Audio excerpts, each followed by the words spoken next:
शाम ठीक 5 बजे से 5 मिनट पहले ही दीपक अवंतिका के घर पहुंच गया था। वहीं अवंतिका भी आधे घंटा पहले ही तैयार होकर बैठी थी। दोनों ही काफी उत्साहित थे एक दूसरे के साथ समय बिताने के लिए। दोनों गाड़ी में बैठे और हॉल की तरफ चल पड़े। रास्ते में एक जगह पार्क के बाहर आइसक्रीम वाले खड़े थे। अवंतिका ने वहीं गाड़ी रुकवाई और आइसक्रीम मंगवाई। दीपक तुरंत जाकर दोनों के लिए आइसक्रीम ले आया। दोनों आइसक्रीम खाते हुए एक दूसरे के साथ खूब बातें करने लगे। दोनों एक दूसरे के साथ में खो गए थे। जानती हो कितना मिस किया मैंने तुम्हें। एक दिन भी ऐसा नहीं गुजरा जब तुम्हारी याद ना आई हो। कितना अकेला हो गया था मैं तुम्हारे बिना। क्यों चली गई थी मुझे छोड़कर। दीपक ने नाराजगी जताई तो अवंतिका भी उदास हो गई। तो तुम्हें क्या लगता है मैं खुश थी यहाँ से दूर जाकर। खुद को सबसे दूर करके मैं भी तो अकेले ही रही हूँ तुम्हारी यादों के साथ। नहीं रह पा रही थी, यहाँ घुटन सी होने लगी थी। खुद को बर्बाद न कर लूं इसलिए यहाँ से दूर जाना ही बेहतर समझा। अवंतिका, जो बीत गया उसे भूल जाओ। बस अब लौट आई हो तो मुझे छोड़कर मत जाना। मैं नहीं रह पाऊंगा। ऐसा मत कहो दीपक, प्लीज। दीपक ने अपना चेहरा झुका लिया। उसकी आंखें नम हो रही थी। अब चलें, नहीं तो देर हो जाएगी। तुमने अभी भी वादा नहीं किया कि मुझे छोड़कर नहीं जाओगी। फिलहाल तो नौकरी के लिए जाना पड़ेगा ना, पर कोशिश करूंगी कि जल्द से जल्द यहीं लौट आऊं, हमेशा के लिए। अब तो मुस्कुरा दो और चलो। दीपक मुस्कुरा दिया और उसने गाड़ी स्टार्ट की और फिर वो हॉल तक पहुंचकर ही रुकी। अवंतिका गाड़ी से उतरकर हॉल की तरफ चल दी और दीपक गाड़ी पार्क करने चला गया। अवंतिका जैसे ही हॉल में दाखिल हुई तो उसकी आंखों के सामने जो मंजर था उस पर भरोसा करना उसके लिए मुश्किल हो रहा था। सामने दीप्ति, सुनिधि और सचिन के साथ मुक्ता खड़ी थी। उसने पीले रंग की लाल बॉर्डर वाली सिल्क की सुंदर साड़ी पहनी हुई थी। उसकी खूबसूरती उसके सांवले चेहरे की रंगत में एक अलग सा निखार ला रही थी। उसके गले में सुंदर हार के साथ मंगलसूत्र था। मांग में सिंदूर और हाथों में लाल चूड़ा देखकर अवंतिका को यकीन ही नहीं हो रहा था कि मुक्ता शादी कर चुकी है। उसी के साथ उसका पति भी था जिससे सब लोग हंस हंस कर बातें कर रहे थे। अवंतिका वहीं खड़ी खड़ी सबको देख रही थी, पर किसी का भी ध्यान अवंतिका की तरफ नहीं गया। तभी दीपक हॉल में दाखिल हुआ और अवंतिका से बोला, चलो ना, यहाँ क्यों खड़ी हो। इतना कहते ही जब दीपक ने सामने की तरफ देखा तो उसे भी मुक्ता अपने पति के साथ खड़ी दिखाई दी। दीपक उसे देखकर उसे आवाज देता हुआ उसकी तरफ चल दिया। उसने अवंतिका को आने का इशारा किया तो अवंतिका ने मुस्कुराते हुए उसे कहा, तुम चलो, मैं आती हूँ, जल्दी आना। कहकर दीपक भी मंडली में शामिल होने चला गया। अवंतिका को समझ नहीं आ रहा था कि अब वो इस माहौल में कैसे रह पाएगी। उसने सभी को नजरअंदाज किया और कुछ दूर विकास के पास जाकर बैठ गई। आ गई तुम, कब से इंतजार कर रहे थे तुम्हारा और दीपक का। कहाँ है वो। अवंतिका ने आंखों से इशारा करते हुए बताया कि दीपक वहां मंडली में शामिल है। तुम शामिल नहीं हुए उस मंडली में। नहीं, वो दरअसल। क्या बात है, खुलकर बताओ ना। तुम्हारे जाने के बाद मेरा झगड़ा हो गया था मुक्ता से। मुझसे सहन नहीं हुआ तुम्हारा यूं सबको छोड़कर चले जाना और मुक्ता का तुम्हारी जगह लेने की कोशिश करना।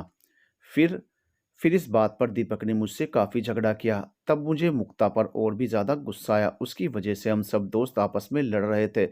तब से मैंने उससे दूरी बना ली। हालांकि दीपक ने ही पहल करके अपना और मेरा झगड़ा ख़त्म करवाया। और ये मुक्ता की शादी। पता नहीं, हर समय दीपक के साथ चिपकी रहने वाली लड़की ने अचानक जब युवराज से शादी की तब मैं खुद भी चौंक गया था। पर मैंने कभी वजह जानने की कोशिश नहीं की। खुशी थी मुझे कि वो हम सब के बीच में से हट गई। पर तुम्हारी कमी हमेशा महसूस हुई। ये कहते हुए विकास की आंख भर आई और अवंतिका भी मुस्कुरा दी। पर दीपक ने मुक्ता से शादी क्यों नहीं की। पता नहीं, पर मुक्ता की शादी के बाद तो दीपक भी एकदम अकेला पड़ गया। सबसे मिलना जुलना और जिंदगी को जीना जैसे छोड़ ही दिया उसने। बस खुद को मशीन बनाकर रख दिया। अब तुम आई हो तो उसके चेहरे पर मुस्कान देखने को मिली है, वरना तो। अवंतिका सोचते हुए उस ओर देखने लगी जहां पूरी मंडली हंस हंस कर बातें कर रही थी। तभी सचिन वहां आया और विकास और अवंतिका को साथ चलने को कहा। उन दोनों ने जाने से इनकार कर दिया तो सचिन अकेले ही लौट आया। उधर मुक्ता ने देख और महसूस कर लिया था कि अवंतिका उससे नजरें चुराने की कोशिश कर रही है, इसलिए वो सबके पास नहीं आ रही है। लेकिन मुक्ता एक पल के लिए भी दीप्ति, सचिन, सुनिधि और दीपक का साथ नहीं छोड़ रही थी। कुछ देर बाद दीपक ने देखा अवंतिका हॉल में नहीं है। वो अवंतिका को ढूंढने इधर उधर भागने लगा। सबसे पूछा मगर कहीं भी किसी को भी अवंतिका के बारे में पता नहीं था। ढूंढते ढूंढते आखिर दीपक छत पर पहुंचा जहां अवंतिका उसे अकेले खड़ी नजर आई। वो अवंतिका के करीब गया और पूछा, यहाँ क्या कर रही हो तुम। कब से ढूंढ रहा हूं तुम्हें। अवंतिका ने पलटकर दीपक की ओर देखा। उसकी आंखें नम थी और साथ गुस्सा भी भरा हुआ था। क्या बात है अवंतिका, कुछ हुआ है क्या? क्या तुम्हें समझ नहीं आ रहा दीपक? मैं जब से आई हूँ तब से सोच रही थी कि शायद मैं गलत थी, पर आज फिर वही सब मेरी आंखों के सामने है जो मुझे घुटन दे रहा था, जिसकी वजह से मैं यहाँ से चली गई थी। बताओ कैसे ना मेरा मन रोए, क्या कहना चाह रही हो? मुझे कुछ समझ नहीं आ रहा। अच्छा, तुम्हें क्यों समझ आएगी मेरी परेशानी? मुझे ये बताओ, तुमने मुक्ता से शादी क्यों नहीं की? उसे किसी और से शादी क्यों करनी पड़ी? कहीं ऐसा तो नहीं कि वो तुम्हें छोड़कर चली गई, इसलिए तुम्हें फिर से अवंतिका की याद आ गई? आखिर सच क्या है, मुझे बताओगे? क्या बकवास कर रही हो अवंतिका? मैं मुक्ता से शादी क्यों करूँगा? तुमने ये सोचा भी कैसे? उसी की खातिर तो तुमने मुझसे फासले बढ़ाए थे ना, फिर वो कैसे दूर हो गई तुमसे? तुमने फिर से वही सब बातें शुरू कर दी। मुझे यकीन नहीं हो रहा। तुम अभी भी नहीं बदली। तुम्हारे दिमाग की ये गलत सोच हमारे रिश्ते को तोड़ गई थी। आज जब ये रिश्ता संभलने को है तो तुम फिर उसमें आग लगा रही हो। बहुत परेशानी है तुम्हें मेरे सवालों से, क्योंकि जवाब नहीं है ना तुम्हारे पास। दीपक, मुझे विश्वास नहीं हो रहा कि मैंने एक ऐसे इंसान से प्यार किया है जो अपने जीवन में प्यार के लिए ऑप्शन रखता है अपने पास। उफ, डिस्गस्टिंग। दीपक का चेहरा गुस्से से लाल हो गया। अच्छी बात है, अगर यही तुम्हारी सोच है तो यही सही। आज के बाद मैं तुम्हारे रास्ते में कभी नहीं आऊँगा। मुझे लगा था शायद अब सब ठीक हो जाएगा, पर तुम्हारे दिमाग की दीमक हमारा रिश्ता ख़त्म करके ही दम लेगी। गुड बाय मिस अवंतिका, आज के बाद मैं आपके लिए और आप मेरे लिए अजनबी ही रहेंगे। कहकर दीपक वहां से चला गया और अवंतिका घुटनों के बल बैठकर देर तक रोती रही। अवंतिका ने आंखें खोलकर देखा तो दीपक उसके सामने खड़ा था। उसने दोनों हाथों में अवंतिका का चेहरा लिया, उसके आंसू पोंछे और उसे गले से लगाया और कहने लगा, नहीं जा सकता तुमसे दूर। तुमसे और सिर्फ तुमसे प्यार किया है मैंने। इस तरह रोते हुए नहीं देख सकता मैं तुम्हें। चलो उठो अब और चलो मेरे साथ। तभी किसी ने आवाज देकर अवंतिका को पुकारा और अवंतिका अपने ख्यालों से बाहर आई। उसे एहसास हुआ कि उसके पास दीपक नहीं, उसके होने का वहम था। दीपक तो जा चुका है। अवंतिका मायूस हो गई। अभी थोड़ी देर पहले ही लगा था कि सब ठीक हो जाएगा और अब जैसे सब खत्म हो गया हो। अवंतिका को फिर किसी ने आवाज दी तो अवंतिका ने पलटकर देखा। सामने मुक्ता खड़ी थी। वो धीरे धीरे अवंतिका के करीब आई। अवंतिका सिर्फ उसे देखे जा रही थी, उसके चेहरे पर कोई रिएक्शन नहीं था। मुक्ता को देखते देखते ही उसने अपने आंसू पोंछे। मुक्ता बोली, मैं जानती हूँ अवंतिका, तुम मुझसे नफरत करती हो। तुम्हारी जगह कोई भी होता तो यही करता। माफ़ी चाहती हूँ तुम्हारी। और दीपक की बातें सुन ली मैंने, इसलिए रोक नहीं पाई खुद को और तुम्हारे सामने आ गई तुमसे बात करने। मुझे तुमसे कोई बात ही नहीं करनी तो क्यों आई हो तुम मेरे पास? तुम्हें जो भी कहना है जाकर दीपक से कहो। सही कहा तुमने, पर मैं यहाँ तुम्हारे लिए नहीं आई हूँ, दीपक के लिए ही आई हूँ। जो इंसान सबके लिए सोचता है, मैं उसे इस तरह टूटते हुए नहीं देख सकती। इसलिए तुमसे बात करने आई हूँ ताकि तुम्हारी गलतफहमी दूर हो सके। अवंतिका, मैं तुम्हारी दुश्मन नहीं हूँ, एक बार मेरी बात सुन तो लो। अगर सच में दीपक से प्यार करती हो तो प्लीज़ एक बार दीपक की खातिर मेरी बात सुन लो। अवंतिका बिना कुछ कहे गुस्से में लगातार मुक्ता को देखे जा रही थी। मुक्ता ने कहना जारी रखा, अवंतिका, ये सच है कि दीपक सिर्फ और सिर्फ तुमसे प्यार करता है, मुझसे नहीं। मुक्ता के मुंह से ये सुनकर अवंतिका को एक सुकून की सांस आई। मैं जब कॉलेज में आई थी तब तुम सबसे मेरी दोस्ती होना ईश्वर की मर्जी थी। मेरी जिंदगी में अपना कहने के लिए मेरी माँ के अलावा और कोई नहीं था और उनके रहते मुझे कभी किसी और की ज़रूरत भी नहीं महसूस हुई। पर तुम सबसे मिलकर लगा जिंदगी दोस्तों के साथ इतनी खूबसूरत भी हो सकती है। तुम सबका हिस्सा बनकर मैं बहुत खुश थी। ये अनमोल खजाना मैं किसी कीमत पर खोना नहीं चाहती थी। उस पर दीपक का इतना केयरिंग नेचर किसी को भी उसकी ओर आकर्षित कर सकता है। हाँ, सच है कि मुझे उससे प्यार होने लगा था। मेरा कच्चा मन उसकी ओर बहने लगा था। ये सुनकर अवंतिका का गुस्सा बढ़ने लग गया। मगर यकीन मानो, मैं नहीं जानती थी कि दीपक तुमसे प्यार करता है, सच्चा प्यार। तुम सबसे दूर दूर खड़ी उखड़ी उखड़ी सी रहने लगी और दीपक भी परेशान सा। मुझे समझ नहीं आया, पर दीपक को परेशान देखकर मुझे अच्छा नहीं लगता था। इसलिए हर समय उसके साथ उसके आसपास रहकर उसे खुश रखने की मैं कोशिश करती रहती थी। और इन सब में तुम्हारी ओर मेरा ध्यान ही नहीं गया। दीपक मेरे साथ हंसता बोलता तो मैं खिल जाती थी। बस इसी सब में तुम यहाँ से कैसे और क्यों चली गई मैं समझ ही नहीं पाई। एक दिन तुम्हारे लिए दीपक को बहुत उदास देखा। मुझे उदासी की वजह समझ आ रही थी, पर ये प्यार है मैं नहीं जानती थी। उस दिन मैंने दीपक के सामने अपने प्यार का इजहार किया। मैं हर रिश्ते को दिल से जीना चाहती थी, पर उस दिन दीपक का गुस्सा देखकर मैं सहम गई। दीपक जानता था मैं बहुत भावुक हूँ और टूट जाऊंगी, इसलिए उसने बड़े प्यार से सहलाते हुए मुझे असलियत बताई। दीपक ने मुझे तुम्हारे और उसके प्यार के बारे में बताया, तुम्हारे नटखट झगड़ों के बारे में बताया, तुम्हारे मासूम दिल के बारे में बताया। उसने मुझे बताया कि तुम दोनों एक दूसरे से बेहद प्यार करते हो। उसने मुझे बताया कि अवंतिका रूठ सकती है, नाराज हो सकती है, पर उसे छोड़कर नहीं जा सकती। उसे यकीन था तुम्हारे लौटने पर, और मुझे लगता था कि अगर तुम नहीं लौटी तो दीपक का दिल टूट जाएगा, इसलिए उसके आसपास रहना मेरे लिए और ज़रूरी हो गया था। इसी बीच मेरी माँ की तबीयत बिगड़ने लगी और वो मुझसे शादी कर लेने की जिद करने लगी। मैंने ये सारी बात दीपक को बताई और उससे कहा कि वो मुझे स्वीकार कर ले, क्योंकि मैं कभी किसी और के लिए तो सोच ही नहीं पाऊंगी और माँ की इच्छा को नज़रअंदाज नहीं कर सकती थी। पर दीपक मिला मेरी माँ से, उनकी पसंद के एक लड़के से मिलकर सब कुछ तय किया और मेरी शादी करवा दी। खुद को पूरी तरह अकेला कर लिया और मैंने उसके आगे कोई जिद नहीं की, क्योंकि उसकी खुशी मुझे पहले प्यारी थी। मैं अपनी शादी से खुश हूँ। युवराज बहुत अच्छे हैं और मेरा अतीत, दीपक की दोस्ती मेरे लिए भगवान का प्रसाद है। अपनी किसी भी भावना को मैं कुर्बान कर सकती हूँ, पर दीपक की दोस्ती को नहीं। बस हो सके तो तुम मुझे माफ़ करना, जो कुछ हुआ मुझसे अनजाने में हुआ। लेकिन अब दीपक अकेला है, बहुत अकेला, नहीं कहेगा किसी से कुछ, मुस्कुराता रहेगा, चेहरे पर झूठी हंसी लिए सबकी केयर करता रहेगा। पर तुम उसे संभाल लो प्लीज़, अब उसे छोड़कर मत जाना, वो सिर्फ तुम्हारे साथ ही खुश रह पाएगा। बस यही कहना चाहती थी मैं, चलती हूँ। और मुक्ता वहाँ से चली गई। अवंतिका खड़ी हुई सोचती रह गई कि उसने दीपक पर शक करके कितना बड़ा गुनाह किया है। जो भी हो, उसे अब सब ठीक करना होगा। वहीं खड़ी काफ़ी देर तक सोच में डूबी रही और तभी सचिन ने अवंतिका को आवाज़ दी। अवंतिका, यहाँ क्या कर रही हो? चलो नीचे, बारात आ गई है दरवाजे पर। तुम चलो, मैं आती हूँ। अवंतिका नीचे हॉल में आई और यहाँ वहाँ दीपक को ढूंढने लगी। अचानक उसे दूर दीपक बारात का स्वागत करते हुए दिखा। उसे लगा अभी यहाँ बात करना सही नहीं होगा।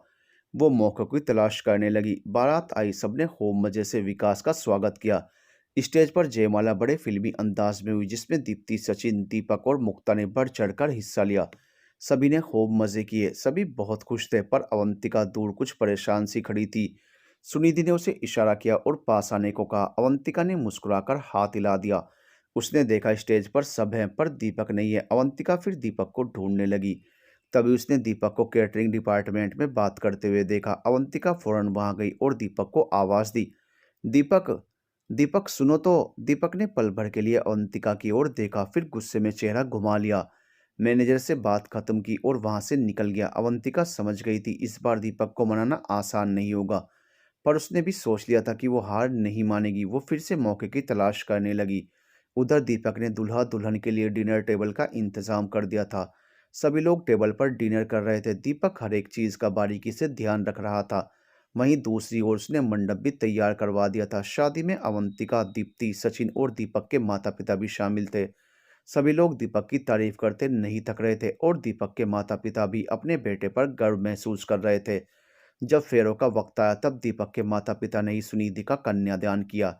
ये मंजर सभी की आंखें नम कर देने वाला था। सुबह के 3 बज रहे थे और अवंतिका अभी तक मौके की तलाश में थी।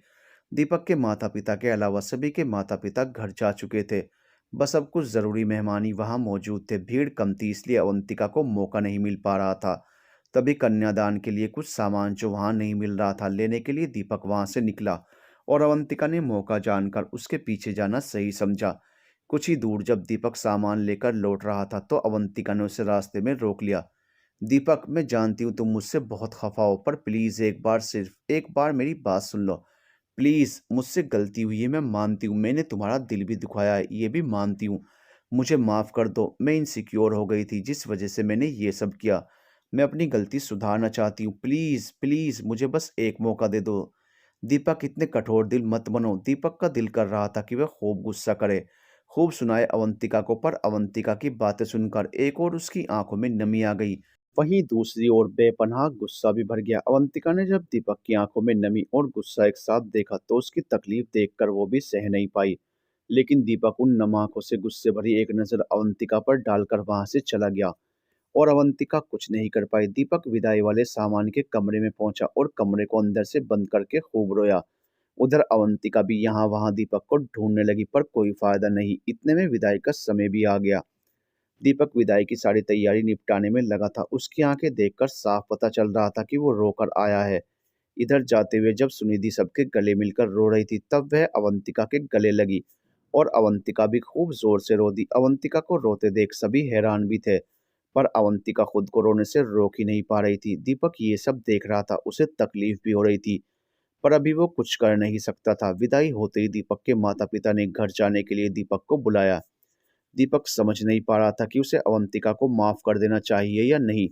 उसने सोचा माँ पापा को घर छोड़ आऊं, फिर उससे बात करता हूँ। वहीं अवंतिका ने जब देखा कि दीपक को अब कोई फर्क नहीं पड़ रहा और उसका गुस्सा भी शांत नहीं हो रहा, तो उसने वहां से चले जाना ही ठीक समझा। सचिन ने भी कार निकाली और अवंतिका और दीप्ति को छोड़ने निकल गया। अवंतिका की ट्रेन का टाइम हो रहा था, इसलिए दीप्ति और सचिन ने तय किया कि वो लोग अवंतिका को स्टेशन छोड़कर उसके बाद ही अपने घर जाएंगे। अवंतिका घर पहुंची, उसने सामान उठाया, माँ पापा से मिली और स्टेशन के लिए निकल गई। सचिन और दीप्ति ने ठीक 6 बजे अवंतिका को ट्रेन में बिठा दिया और ट्रेन चल पड़ी। फिर सचिन ने दीप्ति को उसके घर छोड़ा और हॉल में वापस लौट आया। तब तक दीपक भी हॉल में वापस लौट चुका था। उन्हें बाकी के काम खत्म करने थे। दीपक ने सचिन से अवंतिका के बारे में पूछा तो सचिन ने बताया कि उसकी 6 बजे की ट्रेन थी, तो उसने ट्रेन में बिठाकर दीप्ति को उसके घर छोड़कर वापस लौटाऊं। उसने सोचा अवंतिका ऐसे कैसे बिना मिले चली गई, फिर गलत कर गई वो मेरे साथ। उधर ट्रेन तेजी से चली जा रही थी और ट्रेन की खिड़की से बाहर चलती हुई झाड़ियाँ बीते लम्हों की परछाई बनकर अवंतिका को पूरे रास्ते नजर आ रही थी। अवंतिका की ट्रेन 10 बजे तक स्टेशन पहुंच चुकी थी। उसे अपनी रफ्तार बढ़ानी थी और किसी भी हाल में आज ऑफिस पहुंचना था। उधर ऑफिस में नीरज को जब पता चला कि अवंतिका प्रोजेक्ट को बीच में छोड़कर छुट्टी पर चली गई है, तो उसके गुस्से का कोई ठिकाना नहीं था। आज 3 दिन बाद अवंतिका को ऑफिस ज्वाइन करना था, पर अभी तक उसका किसी को कुछ पता नहीं था। खुराना सर भी नीरज के गुस्से के आगे मजबूर थे। करीब 11 बजे अवंतिका ऑफिस पहुंची और आते ही अपनी सीट पर बैठ गई। उसने तुरंत प्रोजेक्ट के सभी मेंबर्स से पिछले 3 दिनों की डिटेल्स मांगी। 10 मिनट में ही डिटेल्स उसकी टेबल पर थी, पर इतने में ही नीरज सर का बुलावा आ गया। उन्होंने पियोन से कहकर अवंतिका को ऑफिस में बुलवाया। अवंतिका छवि की ओर सवालिया नजरों से देख रही थी। छवि ने भी कंधे उचकाकर जवाब दिया कि उसे कुछ पता नहीं, पर हाँ, जब से तुम गई हो ना, नीरज सर काफी गुस्से में रहे हैं। शायद तुम्हारी छुट्टी पड़ जाना उन्हें पसंद नहीं आया। जाओ देखो क्या बात है। वो गुस्सा करें तो भी तुम शांत रहना, वरना प्रोजेक्ट तो जाएगा ही, नौकरी भी खतरे में पड़ सकती है। अवंतिका सोच में पड़ गई, लेकिन वो इस नौकरी को खोना नहीं चाहती थी। डरते डरते उसने केबिन में कदम रखा। मैं आई कम इन सर? आओ बेटा, कैसी हो तुम? मैं बिल्कुल ठीक हूँ सर, आप कैसे हैं? आप लोग शायद भूल गए हैं कि आप ऑफिस में। Sorry sir. मिस अवंतिका, आप पर भरोसा कर पहली बार आपको एक बहुत ही इंपॉर्टेंट प्रोजेक्ट की जिम्मेदारी दी गई है। इस तरह निभाएंगे आप जिम्मेदारी? अवंतिका खुराना सर की ओर परेशान नजरों से देखने लगी और खुराना सर ने भी कान पकड़ते हुए नजरें झुका ली। सर अर्जेंट था, इसीलिए खुराना सर से छुट्टी लेकर गई थी और 3 दिन का काम स्टाफ को बताकर भी गई थी। उनकी रिपोर्ट तैयार है, बस मैं देख ही रही थी कि आपने बुला लिया। नीरज गुस्से में चिल्लाते हुए बोला। मिस अवंतिका, एक तो आप 3 दिन की छुट्टी ले लेती हैं, फिर 3 दिन बाद ऑफिस आई, वो भी लेट, और उस पर ये बहाने। क्या इस तरह काम करेंगी आप यहाँ? कोई रूल्स, कोई डिसिप्लिन नहीं है आपके लिए? अवंतिका डर गई। उसे इतनी तेज आवाज सुनने की आदत नहीं थी। उसकी आंखें नम हो गई। जिसे नीरज ने देख लिया, उसने लहजे को नरम करते हुए कहा, मुझे आधे घंटे में प्रोजेक्ट की रिपोर्ट अपडेट करके दीजिए, यहाँ मेरी टेबल पर। उसने टेबल की तरफ इशारा करते हुए जी सर कहकर अवंतिका केबिन से निकल गई। नीरज का मन अचानक बेचैन हो उठा। उसने अवंतिका की आंखों में देखा। उसे वो आंखें लाल और सूजी हुई सी लगी। ऐसा लगा जैसे रात सोकर नहीं, रोकर गुजारी हो। ना जाने क्यों उसे खुद का अवंतिका से एक जुड़ाव महसूस होने लगा था। आज तक किसी के लिए उसने ऐसी नरमी नहीं बरती थी जैसे अवंतिका के सामने वो नरम पड़ जाता था। उसे खुद समझ नहीं आ रहा था कि उसका गुस्सा काम ना होने की वजह से है या 3 दिन तक अवंतिका के ना दिखाई देने की वजह से। अब ये बेचैनी उसे काम नहीं करने दे रही थी। उसने पियोन को कॉफ़ी का ऑर्डर दिया और अपने डैड के साथ बैठकर कॉफ़ी पीते हुए प्रोजेक्ट पर बात करने लगा। अवंतिका अपनी डेस्क पर वापस आई। मन तो उसका कल रात से ही भरा हुआ था। आते ही वो दोनों हाथों से चेहरे को ढककर धीरे धीरे सुबकने लगी। छवि ने नोटिस किया तो वो उसके पास आ गई। क्या बात है अवंतिका, क्या हुआ? कुछ कह दिया क्या नीरज सर ने? मुझे लग ही रहा था। समझते क्या है वो खुद को? किसी की फीलिंग्स की कोई कदर नहीं है। नाक पर गुस्सा रखा है। किसी की बात सुन तो लो, फिर कहो अपनी। पर नहीं, बस हो गए शुरू। मेरी मजबूरी ना होती तो अभी सब छोड़कर चली जाती। पागल हो क्या? ऐसी सिचुएशन से भागा नहीं करते। तुम एक काम करो, तुम अपनी रिपोर्ट रेडी करो और जाकर दिखा दो, हम सब हैं ना तुम्हारे साथ। सब ठीक होगा, डोंट वरी। छवि अवंतिका को तसल्ली देकर अपने काम में लग गई। अवंतिका ने 15 मिनट में अपनी रिपोर्ट तैयार की और वापस केबिन में गई। मैं आई कमिन सर? हाँ कमिन सर, ये रही आज तक के काम की रिपोर्ट। इसके आगे का काम आप बता दीजिए, वो भी टाइम पर हो जाएगा। खुराना सर मुस्कुराकर अवंतिका को देख रहे थे और उसे अंगूठे से इशारा करके वेल डन कह रहे थे। अवंतिका ने भी हल्की सी मुस्कान के साथ थैंक यू का इशारा कर दिया। नीरज ये देखकर अपने डेढ़ की तरफ तिरछी नजरों से घूरने लगा। खुराना सर ने जब नीरज की ओर देखा तो उन्होंने नजरें झुका ली। वेल मिस अवंतिका, मुझे खुशी है कि आपने काम को सीरियसली लिया। आगे का टास्क आपको कल दिया जाएगा। और हाँ, इस काम में मेरे एक पार्टनर मेरे साथ हैं जो कल ही यहाँ ऑफिस में आकर हमें ज्वाइन करेंगे। आपको अपनी यही रिपोर्ट एक अच्छी प्रेजेंटेशन के साथ उनके आगे रखनी है। अगर उन्होंने इसे पास कर दिया तो समझिए आपकी जॉब परमानेंट हो जाएगी। अब आप जाएं और एक अच्छी सी प्रेजेंटेशन तैयार कर लें। जी सर, कहकर अवंतिका केबिन से निकल गई। सोच रही थी अब ये कौन सी नई मुसीबत आने वाली है। क्या हुआ अवंतिका, रिपोर्ट से सेटिस्फाइड हुआ खड़ूस या नहीं? खुश हुआ, पर छवि बोली, पर क्या? कल से उसका कोई पार्टनर यहाँ ज्वाइन कर रहा है। उसके आगे ये प्रेजेंटेशन रेडी करके देनी है। अगर उसे पसंद आ गई तो मेरी जॉब परमानेंट हो जाएगी और आगे का काम भी वही बताएगा। अच्छा, पर तुम टेंशन क्यों ले रही हो? मुझे पता है तुम्हारी जॉब परमानेंट ज़रूर होगी मेरी जान। चल अब लंच करते हैं। नहीं यार, मेरा मन नहीं है, तुम जाओ। मुझे ज़रूरी फ़ोन करना है, बाद में आती हूँ। अरे चलना, मुझे पता है तूने नाश्ता भी नहीं किया होगा। ट्रेन से उतरकर सीधे तैयार होकर ऑफिस आ गई होगी। चल एक कप चाय ही पी लेना। छवि सच्ची यार, मेरा मन नहीं कर रहा, तू जाना। ठीक है, जैसी तेरी मर्जी। छवि और बाकी का स्टाफ कैंटीन में चला गया। नीरज ने छवि और अवंतिका की बातें सुन ली थी और उसे पता चल गया कि अवंतिका ट्रेन से उतरकर बिना कुछ खाए पिए सीधा ऑफिस आ गई है और अभी भी वो लंच के लिए नहीं गई है। तो वो पियोन से कहकर कुछ फ्रूट्स और जूस मंगवाता है और अवंतिका की टेबल पर भिजवाता है। पियोन वैसा ही करता है।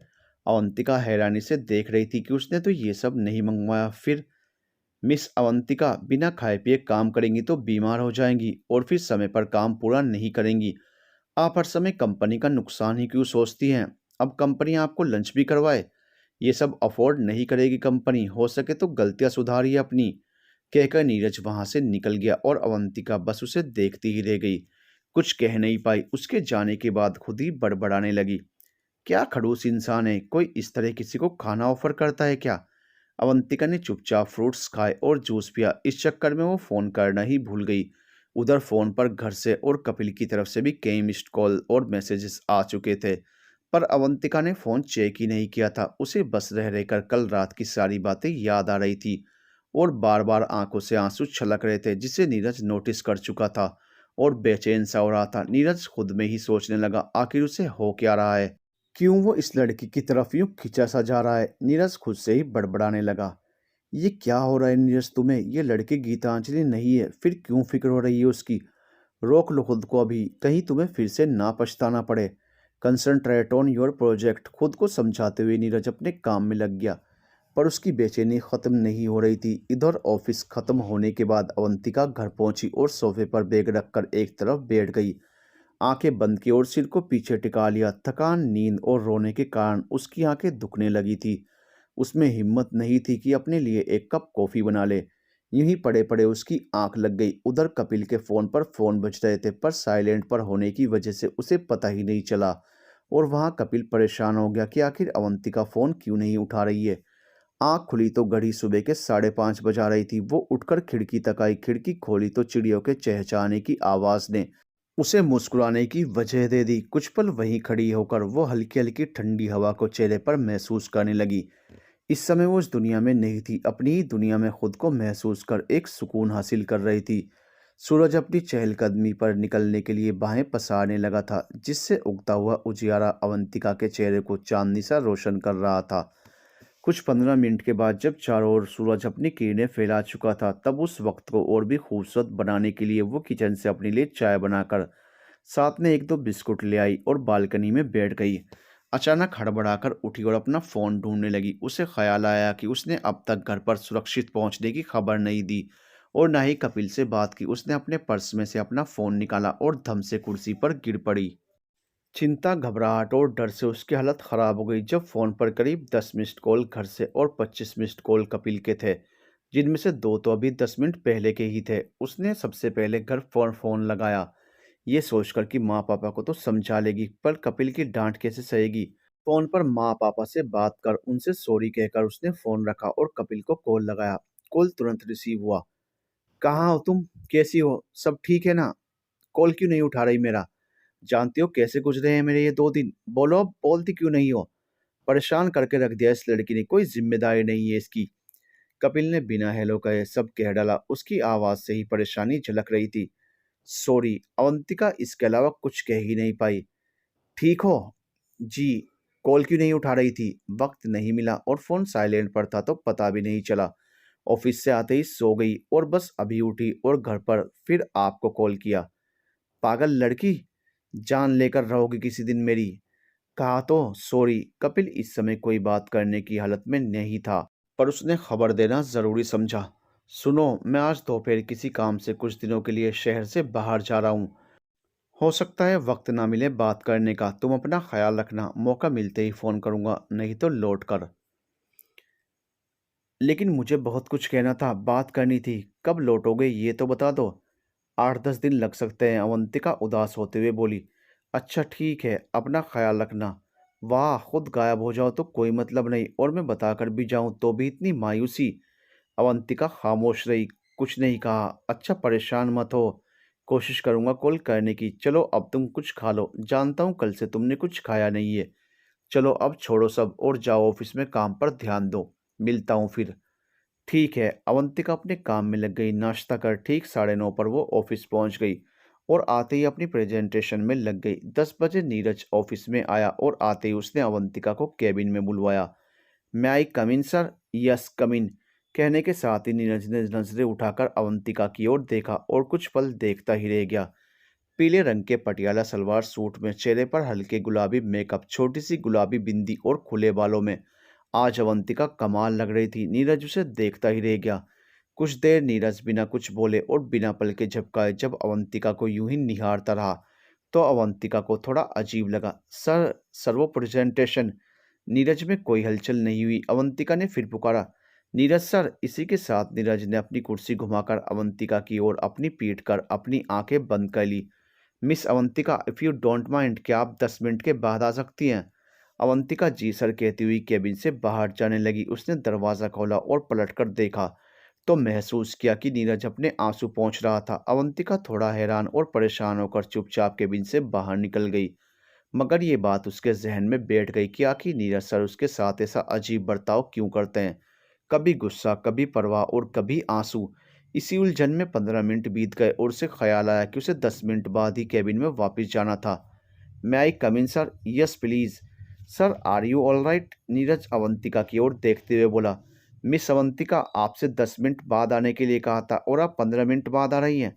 "वो सॉरी सर, अब काम की बात, आपकी प्रेजेंटेशन रेडी है?" "जी सर।" "गुड, क्या मैं देख सकता हूँ?" "जी सर।" अवंतिका डिटेल में उसे अपनी प्रेजेंटेशन दिखाती है जो कि काफ़ी इम्प्रेसिव थी। "मिस अवंतिका, आपकी प्रेजेंटेशन काफ़ी अच्छी है। उम्मीद करता हूँ कि मिस्टर खन्ना को ये पसंद आए। अब आप जाइए, फ्रेश हो लीजिए। 2 बजे कॉन्फ्रेंस हॉल में हम बोर्ड पर आपकी प्रेजेंटेशन देखेंगे।" "जी सर।" अवंतिका वापस अपनी टेबल पर आकर बैठ जाती है। उसे थोड़ी थकान महसूस हो रही थी।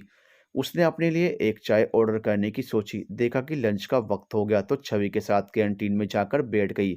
वहाँ उसने चाय ऑर्डर की। बातों बातों में छवि का हाथ अवंतिका के हाथ को छू गया। "अरे अवंतिका, तुम्हें तो बुखार है। तुम एक काम करो, छुट्टी लो और फौरन घर जाकर आराम करो।" "नहीं छवि, प्रेजेंटेशन बहुत ज़रूरी है आज, कुछ ही देर में शुरू होने वाली है। लास्ट मिनट अगर मैं पीछे हट गई तो सब गड़बड़ हो जाएगा। अभी नहीं जा सकती मैं।" तो एक काम करो, टेबलेट ले लो, मैं मंगवा देती हूँ।" ठीक है। दोनों अपने टेबल पर वापस आती है और छवि पियोन से कहकर टेबलेट मंगवाती है। पर टेबलेट के आने से पहले ही नीरज सर अवंतिका को कॉन्फ्रेंस हॉल में बुलवा लेते हैं। अवंतिका अपने बाल और लिपस्टिक ठीक कर कॉन्फ्रेंस हॉल की ओर चल देती है। अवंतिका कॉन्फ्रेंस हॉल में दाखिल होने से पहले परमिशन लेती है। "मैं I come in sir?" Khurana sir बोले। "कम इन अवंतिका बेटा।" कॉन्फ्रेंस हॉल में पूरी तरह अंधेरा था। विजन बोर्ड की हल्की लाइट में पता चल रहा था कि हॉल में खुराना सर के साथ नीरज सर, उनके साथ शायद वो नए वाले सर आकर बैठ गए हैं। चेहरे ठीक तरह से दिखाई नहीं दे रहे थे और अंदाज़ा लगाया जा सकता था। टेबल के दूसरी तरफ टीम के बाकी 4 मेंबर भी थे। सभी के सामने डायरी और पेन के साथ पानी का गिलास रखा होता। खुराना सर ने अवंतिका को अपना प्रेजेंटेशन शुरू करने के लिए कहा।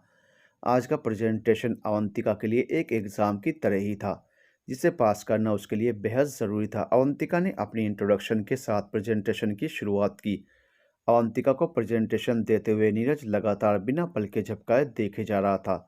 उसका यह एनर्जेटिक रूप उसे काफ़ी प्रभावित कर रहा था। खुराना सर भी अवंतिका की प्रेजेंटेशन पर बहुत खुश हो रहे थे। साथ ही वो खुद और नए वाले सर मिस्टर खन्ना भी नीरज का एकटक अवंतिका को देखना नोटिस कर रहे थे। प्रेजेंटेशन में अवंतिका ने खुद से ही सारे सवाल जोड़कर उसके जवाब कुछ इस तरह से दिए कि हॉल में बैठे सभी लोग तालियां बजाए बिना नहीं रह सके। प्रेजेंटेशन खत्म होते ही हॉल की लाइट्स ऑन हो गई और अवंतिका की नज़र सीधा सामने बैठे हुए मिस्टर खन्ना की ओर गई। अवंतिका की तबीयत ज़्यादा बिगड़ चुकी थी, बुखार पूरे जोरों पर था और फिर सामने मिस्टर खन्ना को देखकर अवंतिका के मानो होश उड़ गए। वो समझ ही नहीं पाई कि इस समय वो क्या करे। उसके इमोशंस बेकाबू हो रहे थे। इतने में उसे चक्कर आया और वो वहीं गिरकर बेहोश हो गई। उसके गिरते ही अचानक सब उठ खड़े हुए। छवि जोर से चिल्लाई, अवंतिका! सभी लोग घबरा गए। इससे पहले कि छवि अवंतिका की ओर बढ़ती, नीरज तेजी से दौड़कर अवंतिका के पास पहुंचा और उसे गोद में उठाकर हॉल से बाहर यह कहते हुए निकला कि मीटिंग इज ओवर। मैं अवंतिका को हॉस्पिटल ले जा रहा हूँ डैड। छवि तुम मेरे साथ चलो। जी सर। नीरज का ये रूप देख वहां मौजूद सभी लोग हैरान थे। नीरज अवंतिका को लेकर तुरंत हॉस्पिटल पहुंचा और सीधे डॉक्टर के केबिन में जाकर उन्हें इमरजेंसी वार्ड में ले गया, जहां अवंतिका को बेड पर लेटाया गया था। नीरज बहुत घबराया हुआ था और छवि उसे बताने की कोशिश कर रही थी कि अवंतिका को सिर्फ बुखार की वजह से ऐसा हुआ है, पर नीरज के बर्ताव को देखकर वो खुद हैरान थी और कुछ कह ही नहीं पा रही थी। डॉक्टर प्लीज देखिए क्या हुआ है इसे, पता नहीं कैसे अचानक बेहोश हो गई है, प्लीज देखिए। Relax, let me check and please wait outside. Neeraj घबराया हुआ सा रूम के बाहर आ गया, जहां खुराना सर छवि से बात कर रहे थे। उनके साथ मिस्टर खन्ना भी थे। छवि उन्हें बता रही थी कि अवंतिका को सुबह से बुखार था और उसे दवा लेने का टाइम ही नहीं मिला। कि नीरज की घबराहट देखकर खुराना सर उसे समझाने उसके पास गए। नीरज, नीरज, डेढ़ वो उसे कुछ होगा तो नहीं डेढ़? वो नीरज को कुछ समझ नहीं आ रहा था कि वो इतना घबरा क्यों रहा है। होश में आओ नीरज, वो अवंतिका है और कुछ नहीं हुआ है उसे। मिस्टर खन्ना एक तरफ खड़े ये सब होते हुए देख रहे थे और नीरज के इस बर्ताव पर हैरान भी थे और अवंतिका के लिए परेशान भी। पर इस समय कुछ भी कहना उन्हें ठीक नहीं लगा, तो बस चुपचाप एक तरफ खड़े रहे। इतने में जैसे ही डॉक्टर रूम से बाहर आए, नीरज भागते हुए इनके पास पहुंचा। डॉक्टर, डॉक्टर प्लीज बताइए कैसी है गीतांजलि? वो ठीक तो है ना? उसे कुछ हुआ नहीं ना? डॉक्टर आप बोलते क्यों नहीं, चुप क्यों हैं? बताइए गीतांजलि ठीक है ना डॉक्टर? डॉक्टर एक नज़र फाइल को देखते हुए बोलते हैं, पर यहाँ तो पेशेंट का नाम मिस अवंतिका लिखा गया है। डॉक्टर ने सवालिया नज़रों से बात की। नीरज को जैसे एक झटका सा लगा और वो जैसे होश में आया। तभी खुराना सर उसके पास आए और उन्होंने नीरज के कंधे पर अपना हाथ रखा और डॉक्टर से बात की। जी डॉक्टर, वो अवंतिका ही हमारे ऑफिस में स्टाफ है। प्रेजेंटेशन देते हुए अचानक गिरकर बेहोश हो गई। आखिर क्या हुआ है उसे? डॉक्टर बोले, घबराने की बात नहीं है, शायद काफ़ी थकान और स्ट्रेस लिया है और कमज़ोरी के कारण ये बेहोश हो गई। मैंने इंजेक्शन दे दिया है, आधे घंटे बाद आप इन्हें ले जाइएगा। Thank you doctor. ये सुनकर मिस्टर खन्ना को भी राहत महसूस हुई। तभी खुराना सर ने सभी को हिदायत दी। छवि, तुम अवंतिका के पास जाओ, उसे होश आए तो उसे घर लेकर चली जाना। अगर पॉसिबल हो तो आज उसी के घर रह जाना, उसे अकेले मत छोड़ना। जी सर, मैं ध्यान रखूंगी। मिस्टर खन्ना आप भी रिलैक्स होकर जाइए, चिंता की कोई बात नहीं। मिस्टर खन्ना ने एक स्माइल दी और वहां से निकल गए। खुराना सर यहाँ वहाँ नीरज को ढूंढने लगे, पर उन्हें वो कहीं नजर नहीं आया। खुराना सर हॉस्पिटल से निकलकर कार की तरफ आए और वहां नीरज को कार की ड्राइविंग सीट पर बैठा पाया। खुराना सर ने कार का दरवाज़ा खोला और बगल वाली सीट पर बैठ गए। सीट बेल्ट लगाते हुए उन्होंने नीरज से बात की। ये क्या है नीरज, क्या हो जाता है तुम्हें? तुम क्यों भूल जाते हो कि गीतांजलि? Dad please. चलो अब खुराना सर नीरज के साथ घर चले जाते हैं। छवि भी अवंतिका को लेकर घर पहुंचती है। घर पहुंचकर अवंतिका बेड पर जाकर लेट जाती है और छवि उसकी ज़रूरत की चीज़ें जुटाने में लग जाती है। छवि कुछ देर में खाना लेकर अवंतिका के पास आती है तो अवंतिका नींद में दीपक का नाम पुकार रही होती है।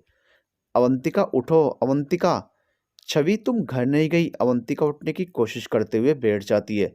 मैं अब ठीक हूँ, तुम घर चली जाओ। घर वाले परेशान हो रहे होंगे ना। मैंने घर पर फ़ोन कर दिया है कि आज रात तुम्हारे साथ यहीं रुकूंगी। लो पहले ये खाना खाओ, फिर दवा भी लेनी है। अवंतिका मुस्कुराते हुए खाना लेती है और खाना खाने लगती है।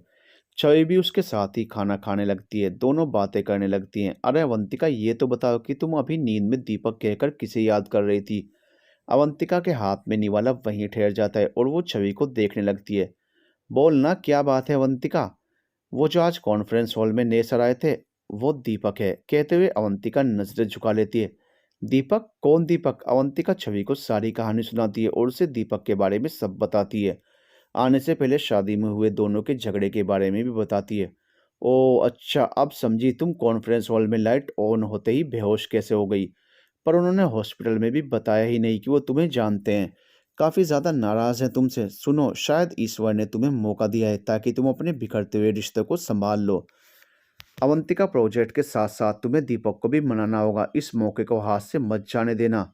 तुम सही कह रही हो छवि, मुझे ये मौका मिला है तो मैं इसे हाथ से जाने नहीं दूंगी। मुझे दवा दो, मैं जल्दी से ठीक होकर ऑफिस जाऊंगी और अपनी जॉब और अपने प्यार दोनों को कामयाब बनाऊंगी। अवंतिका में एक नया जोश भर गया था। अरे हाँ, मैं एक बात तो बताना भूल ही गई। जब तुम इमरजेंसी रूम में थी और डॉक्टर तुम्हें देखकर बाहर आए, तब पता नहीं नीरज सर ये क्यों बोले कि डॉक्टर गीतांजलि कैसी है, क्या हुआ है उसे? तुम्हें लेकर वो इतना घबराए हुए थे कि मैं समझ ही नहीं पा रही थी उनका बर्ताव। और जब खुराना सर ने आकर डॉक्टर से कहा कि पेशेंट का नाम अवंतिका ही है, तो नीरज सर जैसे होश में आए और बिना तुम्हें देखे, बिना कुछ कहे चुपचाप वहां से चले गए। बड़ा अजीब बर्ताव था आज उनका। छवि, मैंने भी कई बार नोटिस किया है, एक पल में कुछ होते हैं और दूसरे ही पल बदल जाते हैं। पता नहीं क्या राज है। काफी देर बात करने के बाद अवंतिका और छवि सो गई। सुबह छवि ने चाय बनाकर अवंतिका को उठाया। अवंतिका ने उठकर चाय हाथ में ली और फोन पर मैसेज कर कपिल का हाल पूछा। थोड़ी ही देर में रिप्लाई आया कि सब ठीक है, बिजी है इसलिए बात नहीं हो पाएगी। अवंतिका को इसी बात से तसल्ली हुई और फिर वो उठकर तैयार होने लगी। छवि भी अपने घर चली गई ताकि तैयार होकर टाइम से ऑफिस पहुंच जाए। 9:30 तक दोनों ऑफिस पहुंच चुकी थी। सभी ने अवंतिका से उसका हाल पूछा। अवंतिका ने बताया कि अब काफी बेहतर है। तभी ऑफिस में खुराना सर, नीरज और दीपक के साथ दाखिल हुए। अवंतिका बस उसी ओर देखती रही। वो तीनों बात करते हुए अवंतिका के सामने से निकलकर अपने केबिन में पहुंच गए। तीनों में से किसी ने भी अवंतिका की ओर ध्यान नहीं दिया। थोड़ी देर में पियोन ने अवंतिका को आकर बताया कि खुराना सर ने उन्हें केबिन में बुलाया है। अवंतिका छवि को देखती हुई उठ खड़ी हुई। छवि ने उसे आंख के इशारे से हिम्मत दी और जाने के लिए इशारा किया। अवंतिका भी सर हिलाकर केबिन की तरफ चल दी। मैं आई कमिन सर? आओ बेटा, कैसी हो अब तुम? तबीयत ठीक तो है ना?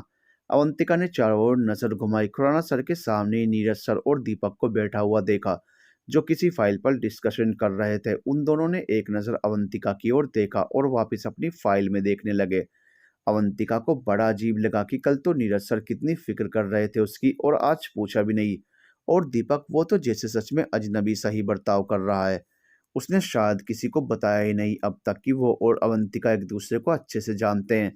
ऐसे में अवंतिका ने खुद को खामोश रखना ही बेहतर समझा। अवंतिका, बोलो बेटा, ठीक हो अब? जी सर, मैं ठीक हूँ अब। मिस अवंतिका, कल आपका इंट्रोडक्शन नहीं हो पाया था। ये मिस्टर दीपक हैं जो ग्वालियर से आए हैं। इन्हीं के साथ इस प्रोजेक्ट को करने का डिसाइड किया है कंपनी ने। इनकी कंपनी हमारे साथ इन्वेस्ट करने को तैयार है और अब हम इस प्रोजेक्ट पर तुम्हारी बनाई रिपोर्ट के साथ आगे का काम डिस्कस करेंगे। अवंतिका दीपक की ओर देखते हुए बोली, हेलो सर। बड़ा अजीब लग रहा था उसे दीपक को सर कहना, पर इस समय और कुछ कर भी नहीं सकती थी। दीपक ने अवंतिका को कोई जवाब नहीं दिया। सिचुएशन वहां मौजूद सभी के लिए अजीब हो गई। अवंतिका ने नजरें झुका ली। नीरज ने अवंतिका को अपनी बगल वाली सीट पर बैठने के लिए कहा।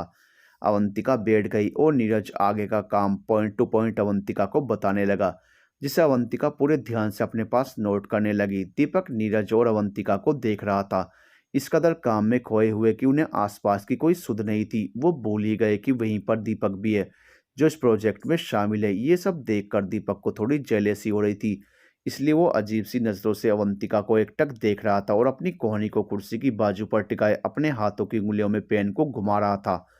खुराना सर एक तजुर्बेकार और बेहद शालीन इंसान थे। वो कमरे में होने वाली हर हलचल पर नजर रखे हुए थे, पर खामोश थे। To be continued.